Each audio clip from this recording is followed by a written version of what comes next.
I never thought I'd be here, 46, single, and learning how to be alone again. The silence in my house used to feel peaceful, but lately it's been pressing in on me, reminding me of everything I've lost. My marriage ended 3 years ago, and though the wounds have mostly healed, there are nights when loneliness creeps in, wrapping itself around me like a shadow I can't shake. The one thing that hasn't changed is Jordan. My stepson may not be my blood, but he's my son, in every way that matters. I raised him since he was 10, after his mother and I got married, and even after the divorce, our bond stayed intact. Now, in his early 20s, Jordan is his own man, confident, full of life, and always surrounded by friends. So when he calls and says he's coming over for the weekend, bringing his best friend Zaire, I don't think much of it. I'm just glad to have him around. The moment I open the door, though, I realize this visit might be different. Jordan stands there with his usual easy grin, but beside him is Zaire, tall, lean, effortlessly charismatic. His smooth brown skin catches the glow of the porch light, and when he flashes me a smile, there's something in his eyes that lingers a second too long. "Hey, Pops," Jordan says, stepping in for a quick hug before motioning to his friend. "You remember Zaire, right?" "Of course." I extend my hand, expecting a casual shake, but Zaire holds my grip just a little longer than necessary, his fingers warm against mine. "Good to see you again, sir," he says, his voice rich and smooth. There's a flicker of something in his expression, something unreadable. But before I can dwell on it, Jordan is already moving inside, dropping his bag by the stairs. Dinner is easy, filled with the usual back-and-forth banter between Jordan and his best friend. Zaire is sharp-witted, teasing Jordan relentlessly, but every now and then I catch him watching me. Not in an obvious way, just fleeting glances, subtle but deliberate. I tell myself I'm imagining it. But later that night, as I'm cleaning up the kitchen, I feel it again, that gaze on me. I turn my head slightly, and there he is, leaning against the counter, a smirk playing at his lips. "You don't talk much," he notes, tilting his head. I let out a low chuckle. "I talk plenty. I just know when to listen." Zaire hums, like he's considering my words, his eyes scanning my face as if searching for something beneath my exterior. It's unsettling in a way I can't quite put my finger on. Before I can say anything else, Jordan calls his name from the den, and just like that, the moment is gone. I shake my head, pushing aside the strange feeling curling in my stomach. It's nothing, just a kid being friendly. At least, that's what I tell myself. The house had settled into a comfortable quiet, the way it always did late at night.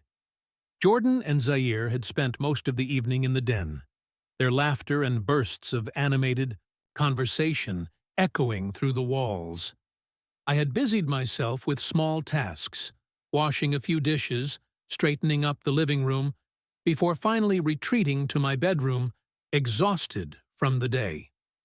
A hot shower sounded like exactly what I needed, something to loosen the tension in my muscles, to let the heat soak into my skin and ease the weight pressing on my shoulders. I stepped into the steaming water, exhaling a long, slow breath as it cascaded over me. This was the one place where I allowed myself to truly relax.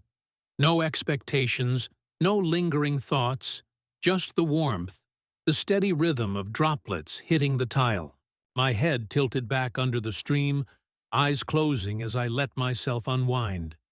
I didn't hear the door open, didn't notice anything at all, until I felt it.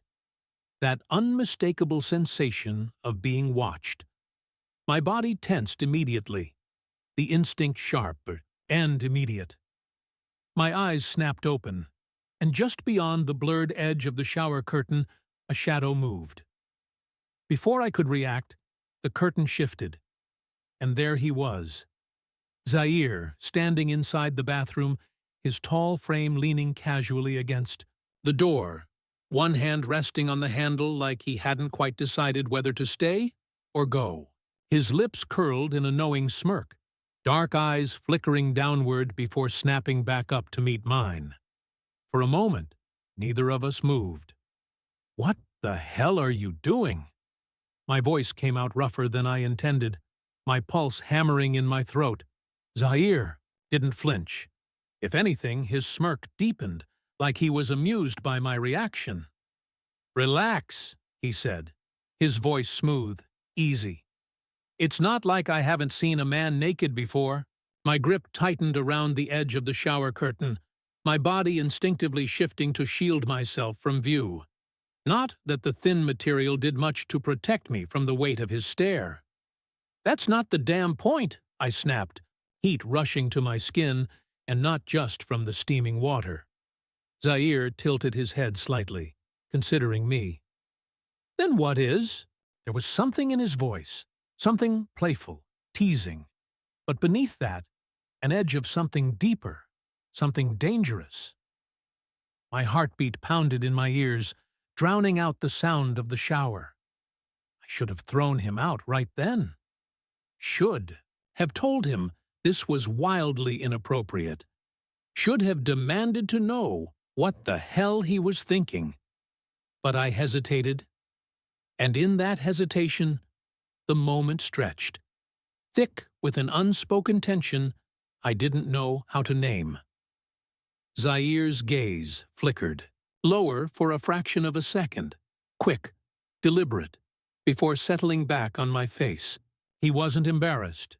He wasn't ashamed. If anything, he was waiting to see what I would do next. My throat went dry, and then, just as quickly as he had appeared, he let out a quiet chuckle, shaking his head as if he had confirmed something. For himself. "Didn't mean to make you nervous," he murmured. Then, without another word, he turned and slipped out the door, closing it behind him. I stood frozen, my hands still gripping the curtain, my chest rising and falling with uneven breaths. The water continued to beat down on me, but I no longer felt relaxed. I told myself it was nothing. Just a stupid, reckless moment. Nothing more. But as I finished my shower, drying myself off with unsteady hands, I couldn't shake the feeling that something had changed, that the air between us was now charged with something unspoken, something neither of us could take back. And that terrified me more than anything. The next morning, I told myself it was over. Whatever the hell had happened last night in that bathroom, I'd forget it, chalk it up to some reckless, immature stunt. Zaire was young, playful, probably trying to get a reaction out of me just for the fun of it. It didn't mean anything. At least, that's what I kept repeating as I stood at the kitchen counter, pouring myself a cup of coffee, trying to shake the restless sleep I'd had. The hot water had long since washed away the moment, but my mind refused to let it go. I felt it in my body, the way my skin still prickled at the memory of his eyes on me, the low timbre of his voice, the challenge in his smirk. I exhaled slowly, forcing myself to focus on breakfast. Jordan would be up soon, and I needed to act normal, like nothing had happened.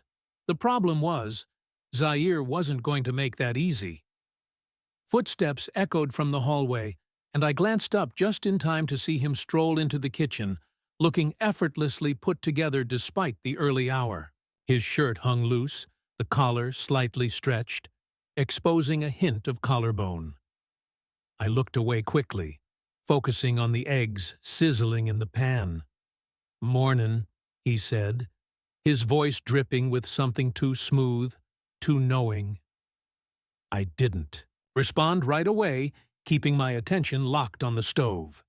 Morning. Zaire leaned against the counter, arms folded, watching me. I could feel his gaze, heavy and deliberate. "You sleep well?" he asked, casual, but not really. I gritted my teeth. "Fine. Me too," he mused, and when I finally risked a glance, there it was again. That smirk, that glint of amusement, like we were sharing some kind of inside joke. I clenched my jaw. Ignore him. Act normal. But then he took it a step further. "Hot showers help," he murmured, just low enough for only me to hear. The spatula in my hand stilled mid-motion. I turned sharply, meeting his gaze, and there it was. Open, unashamed, daring me to acknowledge what he was doing. My pulse kicked up. I opened my mouth to say something, hell, to warn him. But before I could, Jordan strolled into the kitchen, stretching with a loud yawn. "Damn, smells good in here," he said, heading straight for the fridge. Zaire didn't move, didn't look away. He just smirked, lifted an eyebrow, and then, as if nothing had happened, turned to grab a plate. I swallowed hard, forcing myself to breathe. I needed to get a grip. Breakfast was torture. Jordan was completely oblivious, stuffing his face and talking about his plans for the day, while Zaire spent the entire meal making my life hell. It was the way he stretched lazily in his seat, the way he licked syrup off his thumb while holding my gaze just a second too long, the way his foot accidentally brushed against mine under the table, lingering before pulling away like it never happened. And all I could think about was last night, the heat of the water, the sound of my own breathing, the way Zaire had looked at me, like he knew. I could still hear his voice, the teasing edge to his words, the way he had waited to see my reaction. My stomach twisted, and I pushed my plate away, suddenly not hungry. "I'm gonna step out for a bit," I muttered, standing too quickly. Jordan barely looked up. "Cool, we'll probably head out later, too." Zaire, on the other hand, just watched me, a slow, knowing smile tugging at his lips, like he knew exactly why I was leaving. I avoided him for most of the day. Found things to do. Errands, a trip to the gym, anything to clear my head. By the time I got home, the sun had started to set, and the house was quiet. I thought I was alone. I was wrong. The moment I stepped into the hallway, heading for my room, I felt him before I saw him. Zaire was leaning against the doorframe of the guest room, arms crossed, looking at me like he had been waiting. My pulse jumped. "You've been avoiding me," he said smoothly. I swallowed, keeping my expression neutral. "I've been busy." Zaire stepped forward, too close, close enough that I could smell the faint trace of his cologne. "Sure," he murmured, tilting his head slightly. "That why you ran out so fast this morning?" I stiffened. "Cut it out," I muttered, but even to my own ears, my voice lacked its usual sharpness. He grinned. "Cut what out?" My patience snapped. "Whatever the hell this is," I said, my voice low, heated. Zaire leaned in, his breath warm against my ear. "Tell me you didn't think about it," he whispered. My chest tightened. I should have shoved him back. Should have ended this right there. Instead, I hesitated. And in that hesitation, his lips brushed dangerously close to my jaw. Just a ghost of a touch. Enough to send a jolt down my spine. I exhaled sharply, stepping back, my pulse racing. "Enough," I warned, but my voice was unsteady. Zaire just smiled, that damn smirk still in place. "If you say so." Then he turned, disappearing into his room, leaving me standing there, fists clenched, heart hammering, the scent of him still lingering. In the air, I ran a hand over my face. This was bad. This was very bad. But the worst part? I wasn't sure I wanted it to stop. That evening, Jordan left to meet up with some old friends, leaving the house unusually quiet. I had planned to catch up on a book, maybe call it an early night, but Zaire had other ideas. Movie? He suggested, leaning against the kitchen counter, sipping lazily from a bottle of water. I hesitated. Shouldn't you be out with Jordan? He shrugged. Not really my crowd. Then, after a beat, unless you'd rather be alone. I should have said yes. I should have walked away. But the way he stood there, his gaze steady, waiting, there, was something about it that made it impossible to refuse. So I didn't. We settled onto the couch, some action movie playing in the background, but neither of us was really paying attention. The space between us started out safe, but it didn't last long. Zaire stretched, shifting just enough so that his knee brushed against mine. A small touch, barely noticeable, but it sent a sharp awareness through me. I told myself it was nothing, a coincidence. But then it happened again, his thigh pressing lightly against mine, lingering this time. I exhaled slowly, forcing myself to stay focused on the screen. "Something wrong?" he murmured. I didn't answer. Then, as if the moment wasn't already charged enough, the power flickered. The lights dimmed, then cut out completely, leaving us in darkness. "Shit," I muttered under my breath. Zaire chuckled. "Guess it's just us and the storm now." Lightning flashed outside, illuminating the sharp angles of his face, the slight curve of his lips. The air between us felt heavier, like something was waiting to break. "I should check the breaker," I said, pushing up from the couch. But before I could move, his hand found my thigh. Firm. Steady. I froze. Zaire's fingers pressed just slightly, his warmth bleeding through the fabric of my sweatpants. "I've thought about you for a long time," he said, his voice barely above a whisper. I clenched my jaw, willing myself to breathe evenly. "Zaire, I know what you're gonna say." His grip didn't tighten, but he didn't move away either. "That this is wrong, that it can't happen." "Because it can't," I said. Though my voice lacked conviction, Zaire shifted closer, his face just inches from mine. "Then why haven't you stopped me?" I opened my mouth, had every intention of shutting this down, but the words refused to come, because the truth was, I didn't want to stop him, and he knew it. His hand slid higher, a slow, deliberate movement that sent heat curling low in my stomach. His breath was warm against my cheek, his lips a fraction away from my skin. "I've wanted you since the first time I met you," he admitted, his voice raw, honest. "I used to think it was just some stupid crush, but it never went away." I closed my eyes, exhaling sharply. "Zaire, you don't know what you're doing." He let out a quiet laugh. "Don't I?" Then he kissed me. It wasn't rushed. It wasn't forceful.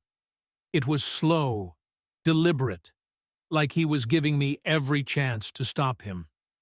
His lips brushed against mine, soft and unhurried, waiting for me to decide. And God help me. I did. The second I leaned in, everything shifted. The hesitation melted away, replaced by something deep, something undeniable. His fingers tangled in the fabric of my shirt, pulling me closer, and I let him. I let myself want. His mouth was warm, insistent, but never demanding. I felt his need in the way his hands gripped my sides, the way his breath hitched when my own hands found his waist. This was reckless, dangerous.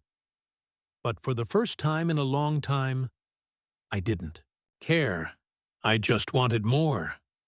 The morning light crept in slowly, painting the walls in muted golds and grays. I lay awake, staring at the ceiling, my body still humming from the night before. Zaire was still asleep beside me, his breathing deep and steady, one arm draped lazily across his stomach. He looked peaceful, content, like a man who had gotten exactly what he wanted. I, on the other hand, felt like my chest was caught between a vice grip. What the hell had I done? I ran a hand over my face, my pulse quickening as reality settled over me. The night had been intoxicating. Too much heat, too much want, too much need. But now, in the quiet light of morning, it felt dangerous. I moved carefully, slipping out of bed, grabbing the nearest piece of clothing I could find. My skin still burned where he had touched me, the memory of his mouth against mine flashing hot and fast through my mind. I needed space, air, distance. But just as I reached the door, his voice, low and laced with amusement, stopped me in my tracks. "You running from me?" I turned slowly. Zaire was propped up on one elbow now, his smirk lazy, his eyes sharp. I let out a slow breath. This can't happen again. His smile didn't fade. If anything, it deepened. "That what you really want?" I didn't answer, because I didn't trust myself to lie. Zaire stretched, his muscles shifting under the sheets, completely at ease. "You think too much," he murmured, his gaze locking onto mine. "Last night, you didn't." I swallowed hard. That was a mistake. He tilted his head. "Didn't feel like one." I hated how easily he said it. How effortlessly. He brushed off the weight pressing against my ribs. "I mean it, Zaire." My voice was firmer now, though it did nothing to wipe the knowing look from his face. He sighed, running a hand over his hair. "You're gonna overthink this to death, aren't you?" I clenched my jaw. "Because I have to." I had spent years building a life based on control, on making the right choices, even when they were hard. And last night had been the exact opposite of control. It had been reckless. It had been him. And the worst part? I had never felt more alive. A knock at the door nearly sent my heart slamming into my throat. "Yo, Zaire, you up?" "Jordan." Zaire glanced at me, a slow, devilish smile creeping onto his lips before he called out, "Yeah, what's up?" Jordan's voice was muffled through the door. "You good? You seem off this morning." My stomach twisted. Zaire flicked his gaze back to me, clearly amused. He liked this. The danger of it. The fact that his best friend had no idea what had happened last night. I, on the other hand, felt like I was about to suffocate. "I'm good," Zaire said easily. "Just tired?" Jordan made some comment about grabbing food before his footsteps retreated down the hall. I let out a breath I hadn't realized I was holding. Zaire chuckled. "Relax." I shot him a sharp look. "You think this is funny?" He sat up now, watching me with that same unshaken confidence. "I think you're making it more complicated than it needs to be." I turned away, rubbing the back of my neck. "Because it is complicated." He was quiet for a moment, then, softer now, "It doesn't have to be." I exhaled. "Zaire." He stood, crossing the space between us in 3 slow steps. "I meant what I said last night," he murmured. "This isn't just some game to me." I closed my eyes briefly. "You don't understand what you're asking for." His fingers brushed against my arm, a light touch that sent a shiver down my spine. "Then explain it to me." I turned to face him, my pulse thudding in my throat. If this gets out, if Jordan finds out, it'll ruin everything. Zaire studied me for a long moment, then, quietly. Or maybe it won't. I searched his face, desperate to find the recklessness, the impulsiveness, anything that would prove this was just a fleeting desire. But all I saw was certainty, and that terrified me more than anything. I spent the rest of the day avoiding him. It wasn't easy. The house wasn't big enough to disappear completely, but I did my best. I kept busy, cleaning the kitchen, pretending to read, stepping outside for air whenever I heard his footsteps too close. But avoidance wasn't enough. Not when every quiet moment was filled with him anyway. His voice, his touch, the way his body had felt against mine. The way, for the first time in years, I had felt something beyond the dull ache of loneliness. I told myself it was just lust, a fluke, a mistake that couldn't happen again. And yet, when the evening came and I found him alone in the living room, his eyes meeting mine with quiet expectation, I knew there was only one way to put an end to this, for good. We need to talk, I said, my voice firm, even as my chest felt tight. Zaire leaned back against the couch, arms stretched across the top, his expression unreadable. Yeah? I took a breath. Last night was a mistake. The words felt like gravel in my throat. For the first time since this started, his smirk disappeared. His jaw tightened slightly, his gaze darkening. But he didn't look away. Finally, he exhaled, shaking his head. No, it wasn't. I swallowed hard. It was.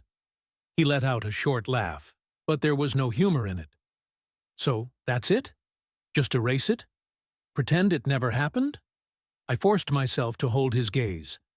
It can't happen again. Zaire sat forward now, his elbows resting on his knees. Because of Jordan. Because of everything, I said, my voice sharper than I intended.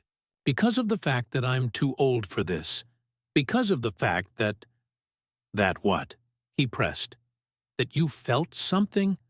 That I make you feel something? My chest ached. Zaire. Don't...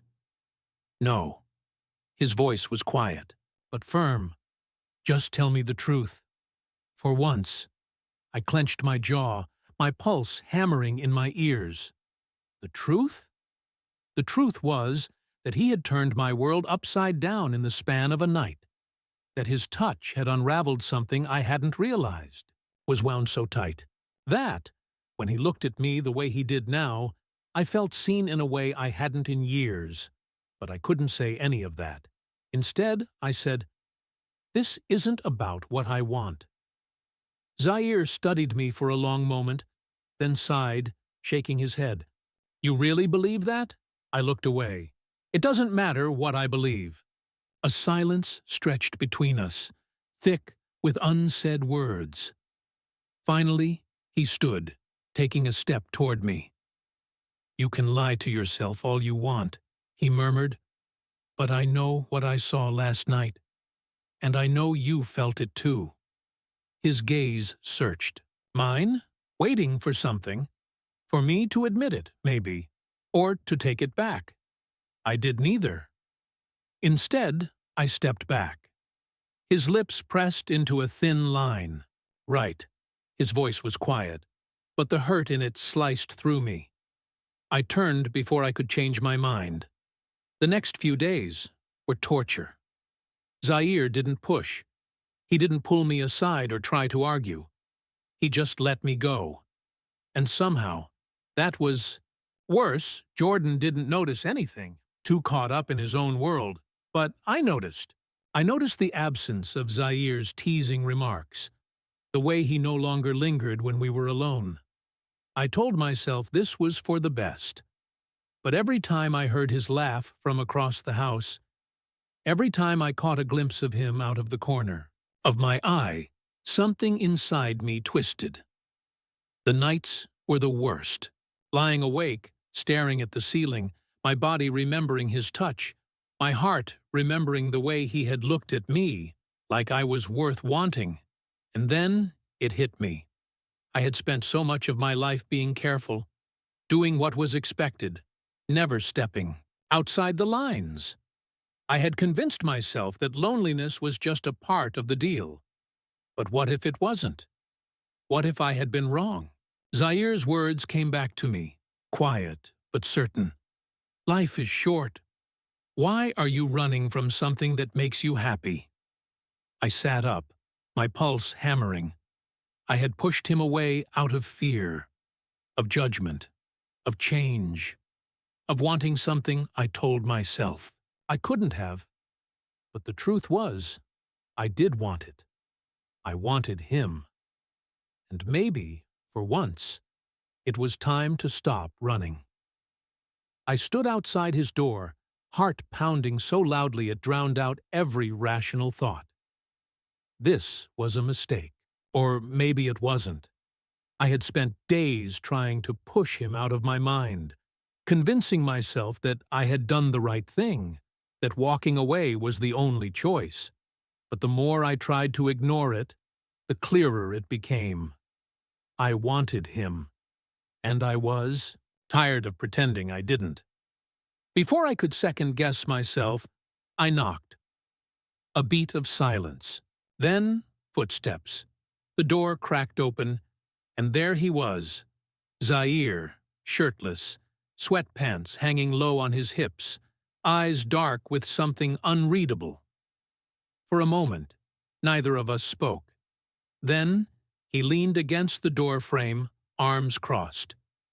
"Didn't think I'd see you again," I exhaled, forcing myself to meet his gaze. I was wrong. His brow lifted slightly. I swallowed. About everything. He studied me, as if waiting for more. I took a breath. I don't know where this goes, and I can't promise I won't overthink it or that it won't be complicated. I hesitated. But I don't want to pretend I don't feel something for you. A slow smile spread across his lips. So you do feel something? I rolled my eyes, but he just chuckled, stepping back and opening the door wider. I hesitated before stepping inside. The air between us was thick with unspoken words, with tension that hadn't faded even after days apart. Zaire's voice softened. So, what now? I met his gaze. We take it slow. He nodded. No hesitation, no complaints. Just quiet understanding. Then, without a word, he reached out, his fingers brushing against mine. A simple touch, but it sent warmth spreading through me, steady and sure. I squeezed his hand, my pulse racing. Neither of us moved, neither of us spoke. But in that moment, I knew. I wasn't running anymore, and whatever came next, I was ready for it.